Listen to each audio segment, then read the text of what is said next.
नमस्ते। आप देख रहे हैं क्रिएटिव कंड्यूइट। आज हम आपके लिए लेकर आए हैं हमारी स्पेशल सीरीज अदृश्य मानव का एक नया और रहस्यमयी हिस्सा। पेश है एक अनोखी दास्तान, अदृश्य मानव, अतिथि सत्कार का आनंद। तो चलिए बिना देर किए चलते हैं श्रीपुर गांव की उन शांत वादियों में, जहां कुदरत की खूबसूरती के पीछे एक गहरा राज छिपा है और पगडंडियों पर सन्नाटा पसरा है। एक छोटा सा सुंदर सा गांव है। उस गांव का नाम शायद आप लोगों ने कभी सुना नहीं होगा, पर फिर भी जान लीजिए कि उस जगह का नाम श्रीपुर है। इस गांव की अपनी ही एक अलग रौनक है, क्योंकि यहां देश के कोने कोने से और दूर दराज के शहरों से बहुत सारे लोग अक्सर घूमने और सैर सपाटे के लिए आते रहते हैं। दरअसल इसके पीछे एक बड़ी वजह यह है कि श्रीपुर के पास ही बहती है कल कल करती इरावती नदी।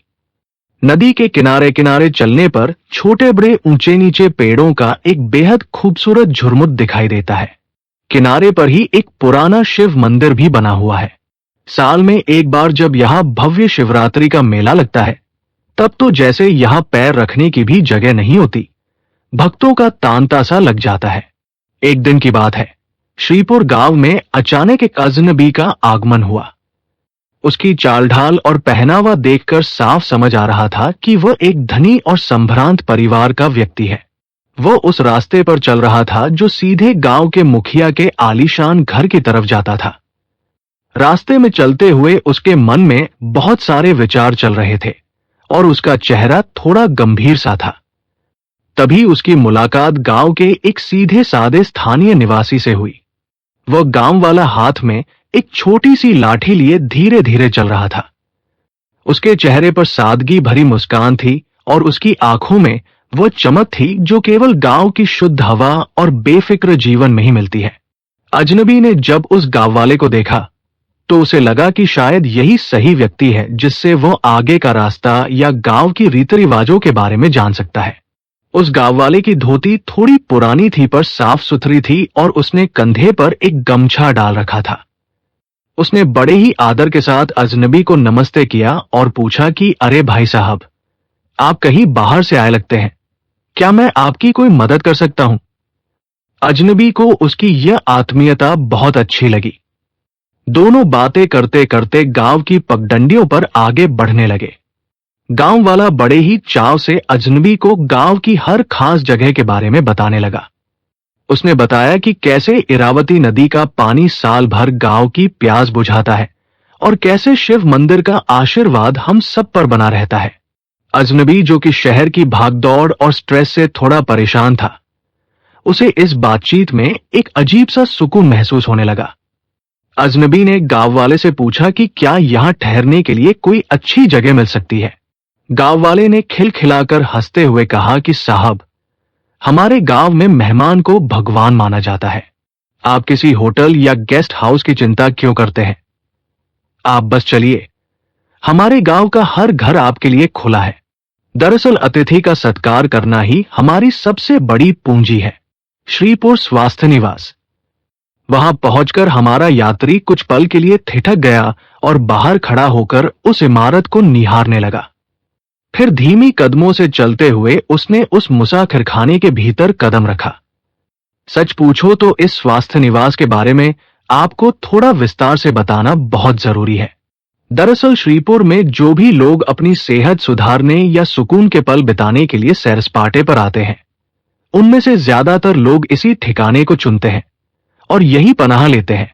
इस आलीशान जगह के मालिक हैं मिस्टर दास और मिसेस दास। ये दोनों ही बड़े संभ्रांत बंगाली क्रिश्चियन परिवार से ताल्लुक रखते हैं। जो भी मुसाफिर अपनी बिगड़ी हुई तबीयत को दुरुस्त करने की उम्मीद लेकर यहाँ कदम रखता है, ये दोनों मियां बीवी मिलकर उसकी सुख सुविधा और सेवा सत्कार की पूरी जिम्मेदारी अपने कंधों पर उठा लेते हैं। अरे भाई, जाहिर सी बात है कि इसके बदले में वे कुछ हजार रुपयों की फीस भी लेते हैं। वे खुद भी इसी बड़ी सी हवेली के एक अलग हिस्से में ठाट बाट से रहते हैं। जैसे ही आप घर के मुख्य द्वार से अंदर दाखिल होते हैं, सामने ही एक बहुत बड़ा और हवादार हॉल दिखाई देता है। दरअसल यही यहाँ का मुख्य बैठक खाना है। मिस्टर और मिसेस दास हर रोज नियम से इसी बैठक में बैठते हैं और वहां ठहरे हुए अपने मेहमानों के साथ हंसी मजाक करते हैं और ढेर सारी गपशप जमाते हैं। हमारा वो मुसाफिर जैसे ही उस कमरे के भीतर पहुंचा, उसने अपनी आवाज में थोड़ी गंभीरता भरते हुए सीधा सवाल किया कि देखिए, मुझे ठहरने के लिए एक बहुत अच्छा और आरामदायक कमरा चाहिए। मिसेस दास उस वक्त अपने कुछ पुराने और नए मेहमानों के साथ बड़े ही मग्न होकर गपशप लड़ा रही थी। तभी उस अजनबी मुसाफिर ने जिस तरह अचानक कमरे के भीतर कदम रखा और उसकी आवाज में जो एक भारीपन और गंभीरता थी, उसे सुनकर वहां मौजूद हर शख्स मानो एक पल के लिए कांप उठा और सबकी नजरें उसी पर जाकर टिक गई।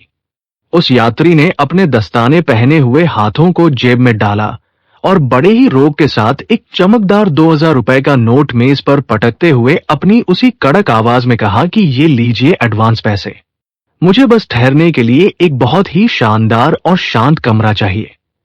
अरे भाई, बिना मांगे ही सामने से 2000 रुपए का नोट मिल जाए तो भला किसका दिल बाग बाग नहीं होगा। मिसेस दास तो जैसे खुशी और अचरज के मारे फूली नहीं समा रही थी और उनके मन में उस अजनबी के प्रति सम्मान और भी बढ़ गया। सच पूछो तो जब तक किस्मत मेहरबान न हो तब तक ऐसे रईस मेहमान कहां मिलते हैं। मिसेस दास तुरंत अपनी कुर्सी से उठ खड़ी हुई और बड़े ही आदर के साथ चहकते हुए बोली कि आइए आइए, मेरे साथ चलिए। मैं आपको अपने इस रिजॉर्ट का सबसे बेहतरीन और आरामदायक कमरा ही दूंगी। देखते ही देखते मिसेस दास उस मुसाफिर को लेकर हवेली के अंदरूनी गलियारों में ओझल हो गई। घर की दूसरी मंजिल पर सड़क की ओर खुलने वाला वो बड़ा और हवादार कमरा ही उस अजनबी यात्री के लिए चुन लिया गया। कमरे के भीतर कदम रखते ही उस यात्री ने अपना भारी भरकम सूटकेस और ट्रैवलिंग बैग मेज पर टिका दिया। मिसेस दास अपने इस नए और रईस मेहमान के साथ थोड़ी जान पहचान बढ़ाने और माहौल को हल्का करने की कोशिश में बड़े ही प्यार से बोली कि मुझे लगता है आप आज दोपहर वाली एक्सप्रेस ट्रेन से ही यहां पहुंचे हैं। मगर उस यात्री ने उनके सवाल का सीधा जवाब देने के बजाय अपनी पीठ मिसेस दास की तरफ कर ली और सड़क की ओर खुलने वाली खिड़की के पास जाकर उसकी लोहे की सलाखों को थाम लिया। फिर बिना पीछे मुड़े ही वो बड़ी रुखी आवाज में बोला कि मुझे बहुत तेज भूख लगी है। मेहरबानी करके अभी के अभी मेरे लिए कुछ बढ़िया नाश्ता और खाना भिजवा दीजिए। अब जब बात ही आगे नहीं बढ़ी तो भला परिचय कैसे होता। मिसेस दास का मन थोड़ा खट्टा तो हुआ और उन्हें जरा बुरा भी लगा, पर फिर भी उन्होंने अपनी नाखुशी को दबाया और बिना कुछ कहे कमरे से बाहर निकल गई। तकरीबन 15 मिनट गुजरे होंगे कि मिसेस दास अपने नौकर को साथ लेकर फिर से कमरे के भीतर आई। उन्होंने यात्री को सुनाते हुए अपने वफादार नौकर को आवाज दी और कहा कि ओ विंशु, जरा देखो तो मेज के ऊपर खाने की थाली करीने से रख दो। वो मुसाफिर तो जैसे अपनी धुन में मगन था और किसी पत्थर की मूरत की तरह बिल्कुल बेजान सा खिड़की की सलाखें पकड़े खड़ा रहा। इस बार भी उसने अपनी गर्दन तक नहीं घुमाई और बस इतना ही कहा कि ठीक है, अब आप लोग यहां से जा सकते हैं।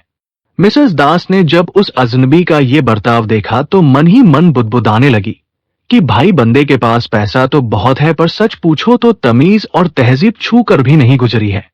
खैर, उन्होंने जाहिर तौर पर बस इतना ही पूछा कि क्या आप चाय पीना पसंद करेंगे। यात्री ने बिना किसी लागल पेट के जवाब दिया कि 15 मिनट बाद कमरे में भिजवा दीजिएगा। अब मिसेस दास के पास वहां रुकने का कोई बहाना नहीं बचा था, इसलिए वे तुरंत वहां से चली गई। ठीक 15 मिनट बाद जब मिसेस दास फिर से विंशु के साथ कमरे में दाखिल हुई तो उन्होंने देखा कि यात्री ने कमरे की सारी खिड़कियां कसकर बंद कर दी है और वो आधे अंधेरे में कमरे के एक कोने में अपनी कुर्सी खींचकर चुपचाप बैठा हुआ है। उन्होंने मेज की तरफ सरसरी निगाह डाली तो देखा कि यात्री ने अपना सारा नाश्ता और जलपान खत्म कर लिया है। वे धीरे से बोली कि देखिए, मैं आपके लिए गर्मा गर्म चाय लेकर आई हूं। उस मुसाफिर ने बस रूखा सा जवाब दिया कि चाय यहीं मेज पर रख दीजिए और जाइए। विंशु ने फुर्ती से चाय का सामान मेज पर सजाया और खाली प्लेटें और बर्तन वहां से उठाने लगा। इसी बीच मिसेस दास ने सोचा कि क्यों न इस मौके का फायदा उठाकर उस अजनबी को थोड़ा गौर से देख लिया जाए ताकि कुछ अंदाजा तो लगे कि वह है कौन।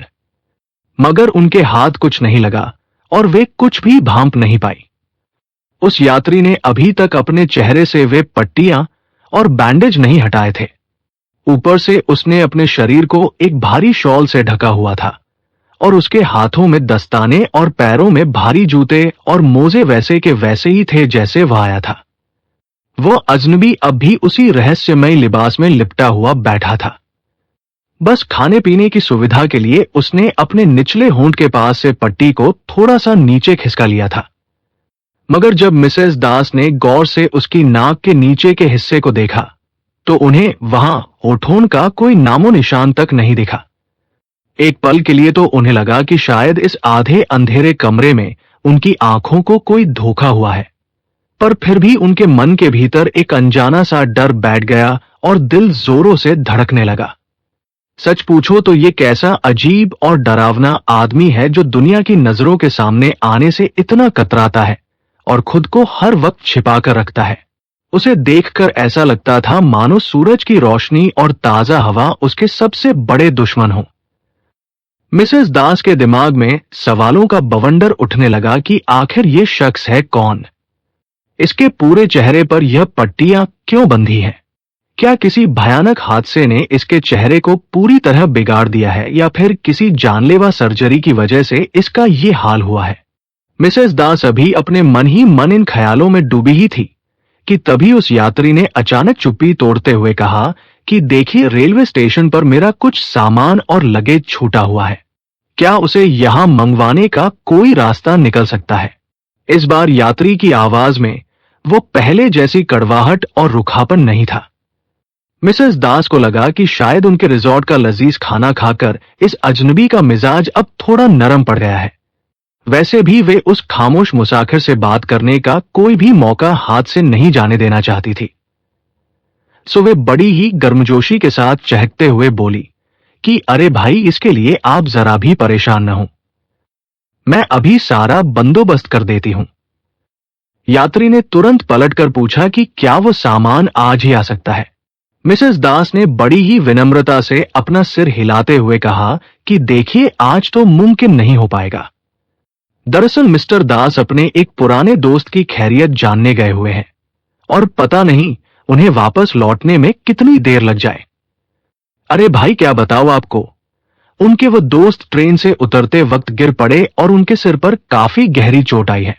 ये कहते हुए मिसेस दास ने एक बार फिर उस पट्टी वाले चेहरे पर अपनी खोजी नजरें डाली और बात को आगे बढ़ाते हुए बोली कि सच पूछो तो आजकल रास्ते में होने वाले हादसों की कोई गिनती ही नहीं रह गई है। क्यों, सही कहा न मैंने? मिसेस दास की पूरी कोशिश यही थी कि यात्री खुद ही अपने जुबान से ये बता दे कि उसने अपने चेहरे और सिर पर पट्टियां क्यों बांध रखी हैं। मगर वो मुसाफिर तो जैसे उनकी चाल समझ गया था और उसने इस बात पर जरा भी ध्यान नहीं दिया। उसने अचानक अपनी आवाज बदली और रूखेपन से बोला कि ठीक है, मेरा सामान कल आ जाएगा तो भी चलेगा, अभी मैं थोड़ा अकेला रहना चाहता हूं। मिसेस दास को उसकी ये बात बहुत चुभी। उन्होंने मन ही मन सोचा कि ये कैसा बदतमीज आदमी है जिसे बात करने तक का सलीका नहीं है। वे काफी आहत हुई और बड़े ही भारी मन से उस कमरे से बाहर निकल आई। नीचे बैठक खाने में पहुंचकर वे धपास से एक कुर्सी पर बैठ गई। ठीक उसी बैठक खाने के ऊपर वाले कमरे में वह यात्री ठहरा हुआ था। सन्नाटे के बीच मिसेस दास को उसके कमरे के भीतर इधर उधर टहलने और कदमों की आहट साफ सुनाई दे रही थी। अभी कुछ ही देर बीती थी कि मिस्टर दास के एक बेहद पुराने मित्र उसी बैठक खाने में टहलते हुए आ पहुंचे। उनका असली नाम तो रामरतन था, पर सच पूछो तो इलाके में हर कोई उन्हें बड़े सम्मान के साथ रतन बाबू कहकर ही पुकारता था। वे अक्सर शाम के वक्त अपने दोस्त मिस्टर दास और उनकी धर्मपत्नी के साथ हंसी मजाक और गपशप करने यहाँ चले आते थे और उस दौरान अगर उन्हें गर्मा गर्म टोस्ट के साथ एक प्याला कड़क चाय मिल जाए तो बस समझिए उनका दिन बन गया। हालांकि मिसेस दास को अपने पति के दोस्तों पर इस तरह का फालतू खर्चा करना बिल्कुल भी रास नहीं आता था। वे तो साफ कहती थी कि अरे भाई, हमारा ये स्वास्थ्य निवास व्यापार करने की जगह है, कोई खैराती अस्पताल या मुफ्त का भोजनालय नहीं है, इसलिए आप अपने इन दोस्तों को जरा सावधानी से रहने को कहिए। अब पता नहीं मिस्टर दास ने अपनी पत्नी के इस हुक्म का कितना पालन किया, पर रतन बाबू का इस हवेली में आना जाना बदस्तूर जारी रहा और चाइटोस के प्रति उनकी दीवानगी में भी रत्ती भर कमी नहीं आई। रतन बाबू की अपनी एक छोटी सी घड़ी की दुकान थी। आज जैसे ही मिसेस दास की नजर उन पर पड़ी, उन्हें अचानक एक बात याद आ गई। दरअसल उस रहस्यमय यात्री के कमरे में लगी दीवार घड़ी पिछले 2 दिनों से बंद पड़ी थी और काफी कोशिशों के बाद भी टस से मस नहीं हो रही थी। मिसेस दास ने मन ही मन एक चतुर योजना बनाई कि भाई अब तक रतन बाबू को इतनी चाय और टोस्ट खिलाए हैं, तो क्यों न आज उसके बदले में उनसे मुफ्त में वो घड़ी ठीक करवा ली जाए, वरना ये तो निरी बेवकूफी होगी। बस फिर क्या था, मिसेस दास ने अपने चेहरे पर एक बनावटी मुस्कान ओढ़ी और बड़े ही उत्साह के साथ रतन बाबू का स्वागत करते हुए बोली कि आइए रतन बाबू आइए, मैं तो जैसे आप ही का इंतजार कर रही थी। रतन बाबू को तो जैसे अपनी किस्मत पर यकीन ही नहीं हुआ कि मिसेस दास उन्हें इतनी इज्जत दे रही है। वे खुशी के मारे खुले नहीं समाये और चहकते हुए बोले कि अरे कहिए तो सही मिसेस दास, आखिर माजरा क्या है और मुझे आपके लिए क्या सेवा करनी है। मिसेस दास ने बिना किसी भूमिका के सीधे मुद्दे की बात छेड़ते हुए कहा कि ऊपर वाले कमरे की एक कीमती घड़ी खराब हो गई है, क्या आप उसे जरा देखकर दुरुस्त कर देंगे। रतन बाबू अब तक मिसेस दास की उस मीठी मुस्कान और अचानक मिले आदर का असली मतलब समझ चुके थे। फिर भी उन्होंने अपने चेहरे पर कोई शिकन नहीं आने दी और बड़ी सहजता से बोले कि बिल्कुल, इसमें भला मुश्किल ही क्या है, आप बस ये बताइए कि वो घड़ी है कहाँ। मिसेस दास ने जवाब दिया कि वो ऊपर वाले कमरे में है, आप जरा मेरे साथ चलिए। ये कहकर वे अपनी कुर्सी से उठीं और रतन बाबू को साथ लेकर बैठक खाने से बाहर निकल गई। ऊपर पहुंचकर उन्होंने देखा कि उस अजनबी यात्री के कमरे का दरवाजा भीतर से बंद है। उन्होंने बाहर से ही आवाज लगाते हुए पूछा कि कमरे की घड़ी की मरम्मत करनी है, क्या हम 1 मिनट के लिए अंदर आ सकते हैं। भीतर से एक गंभीर और रुखी आवाज आई कि आ जाइए। मिसेस दास रतन बाबू को साथ लेकर कमरे के अंदर दाखिल हुई। उन्होंने देखा कि कमरे के एक सुदूर कोने में रखी कुर्सी पर वो यात्री अपने दोनों हाथों के बीच सिर झुकाए बिल्कुल निढाल सा बैठा हुआ था। शाम का धुंधलका गहराने लगा था, इसलिए मिसेस दास ने जैसे ही कमरे की लाइट जलानी चाहिए, वह यात्री अचानक कड़क कर बोल उठा कि रहने दीजिए, अभी रोशनी करने की कोई जरूरत नहीं है। फिर उसे अचानक कुछ याद आया और उसने पूछा कि हाँ, वो एक बात तो बताना भूल ही गया, क्या मेरा सामान कल सुबह तक मुझे मिल पाएगा। मिसेस दास ने बड़ी ही विनम्रता से उत्तर दिया कि जी हाँ, बिल्कुल मिल जाएगा, पर यह तो बताइए कि आखिर आपके उन बैग और सामान में ऐसा है क्या। उस अजनबी ने बड़े ही रूखे स्वर में जवाब दिया कि उस सामान के भीतर मेरे कुछ बेहद जरूरी साइंटिफिक इंस्ट्रूमेंट्स और रासायनिक यंत्र हैं, और साथ ही दवाओं की बहुत सारी शीशियां और बोतलें भी रखी हैं। सच पूछो तो श्रीपुर जैसी शांत और निर्जन जगह पर मैं इसीलिए आया हूं, ताकि मैं बिना किसी रोकटोक के अपने रासायनिक प्रयोग कर सकूं। अरे भाई, साफ तौर पर सुन लीजिए कि मैं अपने काम के बीच किसी भी तरह का शोर शराबा या दखलंदाजी बिल्कुल भी बर्दाश्त नहीं करूंगा। मुसाफिर की ये बात सुनकर मिसेस दास की उत्सुकता एक बार फिर हिलोरे मारने लगी। उन्होंने बिना समय गवाए तपाक से पूछ लिया कि अरे तो क्या आप डॉक्टर हैं या डॉक्टरी करते हैं। यात्री ने उनके इस सीधे सवाल का कोई जवाब नहीं दिया, बल्कि वो अपने ही ख्यालों में खोया हुआ सा बुदबुदाया कि मुझे तन्हाई और एकांत बहुत पसंद है। दरअसल मेरी आंखें इतनी ज्यादा कमजोर और खराब हो चुकी हैं कि मैं जरा सी भी तेज रोशनी सहन नहीं कर पाता। इसी वजह से मुझे समय समय पर अपने कमरे के सारे दरवाजे और खिड़कियां कसकर बंद रखनी पड़ती हैं। सच तो यह है कि मैं अक्सर घोर अंधेरे में ही रहना पसंद करता हूं, और मेहरबानी करके आप मेरी इन बातों को हमेशा याद रखिएगा। मिसेस दास ने हामी भरते हुए कहा कि बिल्कुल बिल्कुल, मैं समझ गई, पर अच्छा होगा अगर आप मेरी एक और बात का जवाब दे तो। उस मुसाफिर ने उनकी बात बीच में ही काट दी और झिड़कते हुए बोला कि देखिए, अभी आप लोग जिस काम के लिए यहां आए हैं, बस वही कीजिए और फौरन अपना काम खत्म कीजिए। ये कहते ही उसने अपना चेहरा दूसरी तरफ घुमा लिया। मिसेस दास अब वहां एक पल के लिए भी नहीं रुकना चाहती थी और गुस्से में तिल मिलाते हुए बड़बड़ाती हुई कमरे से बाहर निकल गई। इधर रतन बाबू ने एक स्टूल खींचा और उस पर चढ़कर दीवार घड़ी का ढक्कन खोला और बड़ी ही बारीकी से उसके पुर्जों की जांच करने लगे। काम करते करते उन्होंने अचानक नजर उठाकर देखा तो दंग रह गए। वो अजनबी यात्री अपने गहरे नीले रंग के चश्मे के पीछे से एकटक उन्हीं के चेहरे को घूर रहा था। हालांकि चश्मा होने की वजह से उसकी आंखें दिखाई नहीं दे रही थी, पर रतन बाबू को ऐसा महसूस हुआ मानो दो गहरे काले अंधेरे गड्ढे उन्हें बहुत ही अजीब और डरावनी नजरों से ताक रहे हों। उनका दिल जोरों से धड़क उठा और शरीर में एक कंपी सी दौड़ गई। अपनी घबराहट छिपाने के लिए उन्होंने जल्दी से बात बदली और बोले कि देख रहे हैं महाशय, आज तो आसमान का मिजाज बिल्कुल भी ठीक नहीं लग रहा है। उस अजनबी मुसाफिर के शरीर में जरा भी हलचल नहीं हुई, पर उसकी आवाज में वही कड़वाहट थी जब वह बोला कि एक घड़ी ठीक करने में आखिर कितना वक्त लगता है। जल्दी से अपना काम खत्म कीजिए और यहां से चलते बनिए। रतन बाबू बुरी तरह झिम गए और दबी हुई आवाज में बोले कि जी हां, बस 1 मिनट और काम हो ही गया है। फिर उन्होंने चुपचाप फुर्ती से घड़ी मरम्मत की और किसी अपराधी की तरह दबे पांव कमरे से बाहर निकल आए। स्वास्थ्य निवास से बाहर निकलकर रतन बाबू तेजी से अपने घर की ओर बढ़ रहे थे। थोड़ी ही दूर चलने पर उनकी मुलाकात मिस्टर दास से हो गई। उन्हें देखते ही मिस्टर दास उत्साह से चहक उठे कि अरे रतन, क्या खबर है भाई, सब ठीक तो है ना? रतन बाबू ने अपना चेहरा लटका लिया और बड़े ही गंभीर होकर बोले कि भाई दास, खबर बिल्कुल भी अच्छी नहीं है। मिस्टर दास ने हैरान होकर पूछा कि क्यों भाई, ऐसा क्या हो गया?